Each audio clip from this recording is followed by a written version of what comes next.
Là, nous avons refait un contrôle d'implantation avec le maçon, l'entreprise Mingo. Il faut que les fouilles soient bien réalisées, hein, à la bonne profondeur et à la bonne largeur, sans éboulement de terrain.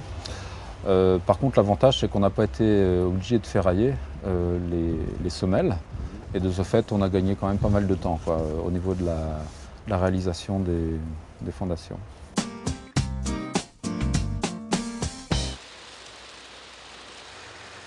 Les fondations ont été coulées en Agilia EMI Fondation Métal. Donc c'est un béton avec des fibres métalliques. L'avantage, c'est qu'on n'est pas obligé de remettre un treillis soudé. Ce béton est composé de sable, de gravier, de ciment et de superplastifiant pour répondre à la plasticité que vous avez vue aujourd'hui, c'est-à-dire autoplaçant. Oui, là, un seul maçon a suffi à la mise en place du béton, quoi. Et sans gêne, puisque habituellement, on a le ferraillage qui se trouve dans le fond de fondation. Ça nous surprend de ne pas avoir de ferraillage dans notre fondation, mais enfin bon, voilà quoi, hein.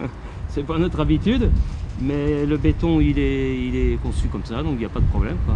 Sur un béton normal, l'application est plus difficile, hein, quand même, il faut le tirer le béton, hein. Et au niveau de sa mise en œuvre, se met bien, et puis sa qualité est bonne, il n'y a pas aucun problème, hein, ça se passe très très bien.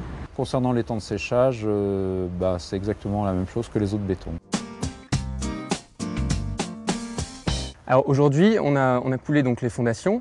Là, on a choisi des produits, un Agilia fibré métallique, qui a comme avantage plus des avantages de mise en œuvre, simplicité, économie de temps. C'est vrai que nous n'avons pas besoin de vibrations et bien évidemment, ça élimine les nuisances sonores. Ce béton a été fabriqué sur la centrale de Saint-Barthélemy d'Anjou, à un quart d'heure de ce chantier. Il est présent sur toute la France. Il évite les livraisons d'armatures. Il évite également un autre problème qui est aujourd'hui la sécurité. On en parle énormément. On sait que manutentionner des armatures, c'est toujours dangereux. Je pense que ça va sensibiliser les gars, oui. Hein, c'est la première fois qu'ils voient des panneaux sur le chantier. Bon, on va quand même les informer, on va faire un petit briefing là-dessus pour faire le point, que ça soit bien clean, quoi, hein.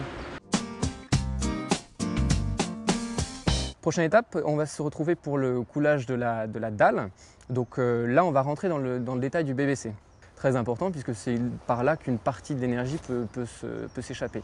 Donc ça va être un premier point sensible et puis on va voir que ça se met facilement en œuvre.